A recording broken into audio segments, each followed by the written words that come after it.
कि उन्होंने बहुत साहस करके इस तरह का बजट पेश किया है। लेकिन इसमें मैं नहीं समझता हूं कि किसानों की भला हो या सर्विस होल्डर को भला हो, ये सब कुछ बात नहीं। जैसे एमएसपी के बारे में कहा गया कि उनके खाता में जाएगा, तो खाता में जाएगा या नहीं जाएगा, जैसे और सब चीज का हो रहा है कि खाता में जा रहा है लेकिन जा ही नहीं रहा है, तो कहने का मतलब वो लॉलीपॉप है। फिर सबसे बड़ी बात और अपेक्षा ये थी कि इनकम टैक्स के लिमिट को बढ़ाएंगे। आज कम से कम 5 लाख तक या 8 लाख जो भी है वैसा बढ़ता तो लोगों को फायदा होता, खास करके सर्विस होल्डर वालों को लेकर के। वो भी नहीं हुआ। और दूसरी बात यह है कि असंगठित क्षेत्र के बारे में एक शब्द भी नहीं कहा गया है। असंगठित क्षेत्र में हमारे किसान मजदूर हैं, मजदूर किसान हैं, ये सब काफी संख्या में है। और शायद साथ इनके साथ ये भी है कि जो हमारे नेशनल इनकम है उसका अच्छा भाग वहाँ से मिलता है और लोगों को रोजगार भी मिलने की बात होती है।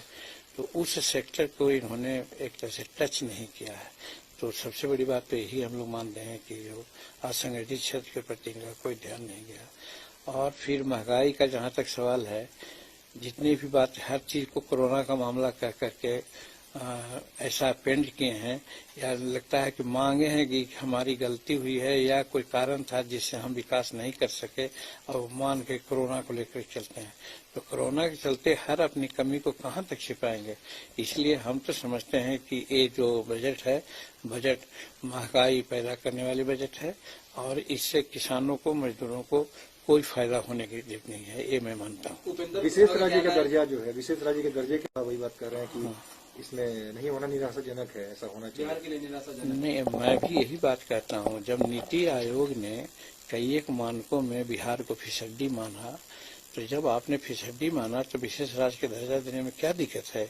या हिंदुस्तान के अनेकों राज्य हैं जिसको विशेष राज्य की दर्जा है, तो फिर बिहार को देने में क्या है। वहाँ डेंसिटी ऑफ पॉपुलेशन ज्यादा है, बाढ़ और सुखाड़ का मामला आता है, तो वैसी परिस्थिति में एक ही निराकरण हो सकता है वहाँ के विकास के लिए कि राज्य को विशेष राज्य का दर्जा दिया है। लोग कहते हैं कि विशेष पैकेज दे रहे हैं, तो पैकेज कोई ऐसा नहीं देना है कि जो हम पर बहुत सहानुभूति कर रहे हैं।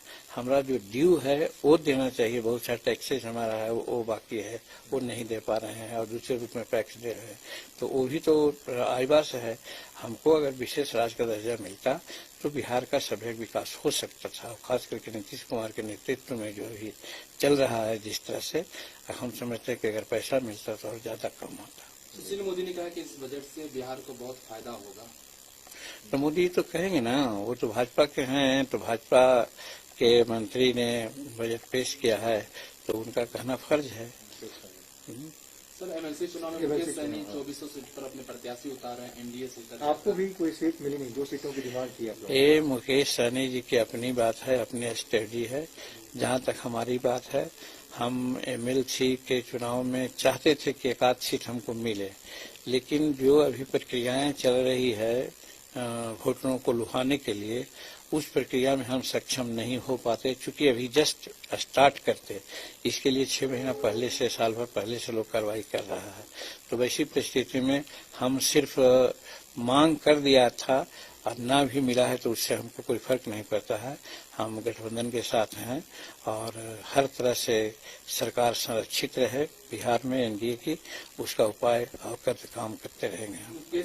जो एमसीडी का चुनाव होना है, क्या उसमें आप लोग भी उतरिएगा और अपना कैंडिडेट लाइएगा? सर देखिए, हम अपने प्रदेश अध्यक्ष दिल्ली को कह रखा है कि जितने भी यहाँ वार्ड हैं, जिन वार्ड में शेड्यूल कास्ट की जनसंख्या ज्यादा हो और बिहार के लोगों की जनसंख्या ज्यादा हो, वैसा 10-20 वार्ड चुन करके रखिए और वहाँ अपनी संभावना तलाशने के लिए हम चुनाव लड़ने का प्रयास करेंगे। गठबंधन कीजिएगा बीजेपी के साथ? नहीं, कोई किन्हीं के साथ गठबंधन नहीं, अकेले चुनाव लड़ेंगे। दिल्ली में बिहारियों का दम दिखा गया।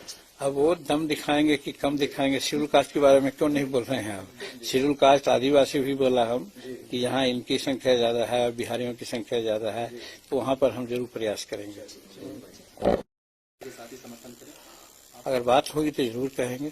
जरूर कहेंगे, बात होगी तो जरूर कहेंगे कि साथ रहना चाहिए। लुभाने की प्रक्रिया सर आप कह रहे हैं कि लुभाने की क्या प्रक्रिया हो रही है? खरीद फरोख्त हो रहा है ज्यादा इसमें, क्योंकि स्थानीय अब अभी इस चीज को ज्यादा मत कहिए, ज्यादा आप जानते हैं उस चीज को, अब उतना कहेंगे तो फिर उन लोग बिगड़ेगा। एक सवाल है सर कि बिहार सरकार द्वारा एक फरमान जारी किया गया था शराबबंदी को लेकर कि अब शिक्षकों के कंधे पर शराबियों और शराबबंदी को बचाने की जिम्मेदारी दी गई है, कैसे देखते हैं इस फरमान को? देखिए, अगर सरकार हालांकि के बारे में शिक्षा मंत्री जी का आया है कि ये हम लोग मैंडेटरी नहीं कहा है, ये ऑप्शनल कहा है, करेंगे भी उनकी इच्छा पर, अगर ये बात है तो कुछ है नहीं। लेकिन अगर मैंडेटरी की बात करते हैं तो हम तो चार्ज करते हैं बिहार सरकार के शिक्षा विभाग पर कि साहब जो सरकारी विद्यालय है उन लोगों के शिक्षकों को समझते क्या है। हम तो समझ रहे हैं कि वहाँ गरीब के बच्चे पढ़ते हैं ज्यादा, तो कभी पैखाना साफ करने के लिए, गिनने के लिए, कभी नली गिनने के लिए, कभी जनसंख्या बढ़ाने के लिए, कभी गौ की जनसंख्या करने के लिए, और कभी मिड डे भोजन के लिए, सब चीज में अगर शिक्षक को लगाए रखेंगे तो पढ़ाएगा कौन? ये कारण है कि अगर नहीं पढ़ाते हैं, जिसके चलते हमारे स्कूल के बच्चे जो सरकारी हैं वहाँ के बच्चे आगे बढ़िया नहीं कर पाते हैं, एका दुका छोड़ करके। इसलिए हम तो चार्ज ये कर रहे हैं कि शिक्षकों को दूसरे काम में लगा करके गरीबों के बच्चों को शिक्षा न मिले, इसका वो प्रबंध कर रहे हैं। इसलिए इस चीज को हम अच्छा नहीं समझते हैं।